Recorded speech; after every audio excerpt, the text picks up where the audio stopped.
ഇത് മഞ്ഞപ്പുറ മാസ് മോട്ടോഴ്സിനായിരുന്നു. നമ്മുടെ hero master വണ്ടി നമ്മളത് വർക്കിന് കയറ്റിയിട്ടുണ്ട്. ജന സർവീസായിട്ടാണ് ചെയ്യുന്നത്. ഫുള്ളായിട്ട് നമ്മൾ എല്ലാ ഭാഗങ്ങളും കൊണ്ട് ചെക്ക് ചെയ്ത് പോകുന്നുണ്ട്.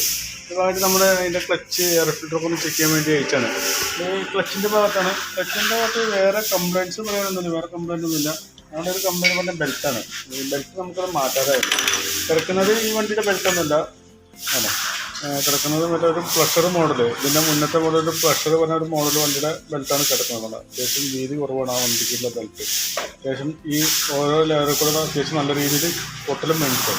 നമുക്ക് ഈ ബെൽറ്റൊന്ന് മാറ്റിക്കളയണം. അതുപോലെ തന്നെ അതിൻ്റെ ക്ലച്ചിൻ്റെ ഭാഗത്തും മോട്ടോർ ക്ലച്ചിൻ്റെ യൂട്ടണായി നിലവിൽ വേറെ കുഴപ്പമൊന്നുമില്ല. വേരിയേറ്റർ ബോഡി റോളർ വെയിറ്റ് ആയാലും വേറെ കംപ്ലൈൻ്റ് ഒന്നുമില്ല കേട്ടോ. നമുക്ക് അതന്നെ യൂസ് ചെയ്യാം. എയർ ഫിൽറ്ററൊക്കെ ഒന്ന് ചെക്ക് ചെയ്യാൻ വേണ്ടി അയച്ചാണ്. എയർ ഫിൽറ്റർ കിടക്കുന്നത് കമ്പനി എയർ ഫിൽറ്ററൊന്നും അല്ല അത്. എന്നാലും അത്യാവശ്യം വലിയ കുഴപ്പമില്ലായിരുന്നു. എന്നാലും നമുക്ക് തൽക്കാലം അത് ക്ലീൻ ചെയ്ത് തരാം കേട്ടോ. അടുത്ത സർവീസിന് നമുക്ക് കൂടുതൽ പ്രശ്നം കാണിക്കുകയാണെങ്കിൽ മാറ്റിയാൽ മതി. പ്ലഗ് ആയാലും നിലവിൽ വേറെ കംപ്ലൈൻ്റ് ഒന്നുമില്ല. പ്ലഗും നമുക്കതൊന്ന് ക്ലീൻ ചെയ്തിട്ടാൽ മതി, വേറെ കുഴപ്പമൊന്നുമില്ല. അതുപോലെ ഫ്രണ്ടിലോട്ട് വന്നു കഴിഞ്ഞാൽ ഈ ഫ്രണ്ട് ബ്രേക്കിൻ്റെ ഈ 2 കേബിളും കണ്ട ഔട്ട് ഒഴിഞ്ഞിരിക്കുകയാണ്. 2 കേബിൾ നമുക്ക് മാറ്റാറായിട്ടുണ്ട്. ഫ്രണ്ട് ബ്രേക്കിൻ്റെ 2 കേബിളും മാറ്റണം. അതുപോലെ ഫ്രണ്ട് ബ്രേക്ക് ഷോക്ക് ഒന്ന് അയച്ച് ക്ലീൻ ചെയ്ത് റീസെറ്റ് ആക്കാം. രണ്ട് ബുഷോടായാലും വേറെ നിലയിൽ വേറെ കംപ്ലൈൻ്റ് ഒന്നുമില്ല. അതൊക്കെ ഒന്ന് ഗ്രീസ് ചെയ്ത് കയറ്റിയാൽ വേറെ കുഴപ്പമൊന്നുമില്ല. അതുപോലെ തന്നെ നമ്മളതിൻ്റെ ബാറ്ററി കൊണ്ട് ചെക്ക് ചെയ്യാൻ വേണ്ടി അയച്ചാണ്. ബാറ്ററി ഇരിക്കുന്നത് എക്സൈഡ് പറഞ്ഞിട്ടുള്ള ഒരു കമ്പനിയുടെ ബാറ്ററിയാണ് ഇരിക്കുന്നത്. നിലവിൽ സെൽഫൊക്കെ വർക്കിംഗ് ആണ്. എന്നാൽ പോലും നമ്മൾ ബാറ്ററിക്ക് വല്ല കംപ്ലൈൻറ്റ് ഉണ്ടോ എന്ന് കൂടി ചെക്ക് ചെയ്തിട്ടുണ്ട്. അതിൻ്റെ വോൾട്ടൊക്കെ നമ്മൾ ചെക്ക് ചെയ്ത് നോക്കുമ്പോൾ 12.71 ആ റേഞ്ച് വോൾട്ട് കാണിക്കുന്നുണ്ട്. അത് ടെസ്റ്റിലേക്ക് ബാറ്ററിക്ക് വല്ല ഡാമേജ് ഉണ്ടോ എന്ന് ചെക്ക് ചെയ്ത് നോക്കും. ഡാമേജ് ഉണ്ടോ കംപ്ലൈൻ്റ് ഉണ്ടോ ഓക്കെ ആണെങ്കിൽ നമുക്കിവിടെ കാണിക്കുന്നത്. അല്ലെങ്കിൽ ബാറ്ററി കംപ്ലൈൻ്റ് ആയിട്ടാണ് കാണിക്കുന്നത്. ചുവന്ന ലൈറ്റാണ് കത്തിയിരിക്കുന്നത്. എന്നാൽ പോലും സെൽഫൊക്കെ വർക്കിംഗ് ആണ്. കൂടുതൽ സെൽഫിൻ്റെ എന്തെങ്കിലും കംപ്ലൈൻറ്റ് ഉണ്ടെങ്കിൽ കാണിച്ചാൽ മതി. ഓക്കെ. പിന്നെ അതിൻ്റെ ആക്സിലേറ്റർ കേബിൾ അത്യാവശ്യം നല്ല രീതിയിൽ ടൈറ്റ് കാണിക്കുന്നുണ്ട്. അത് കേബിളിൻ്റെ കംപ്ലൈൻ്റ് ആണ്. അത് ആ കേബിളൊന്ന് മാറ്റി കളയണം.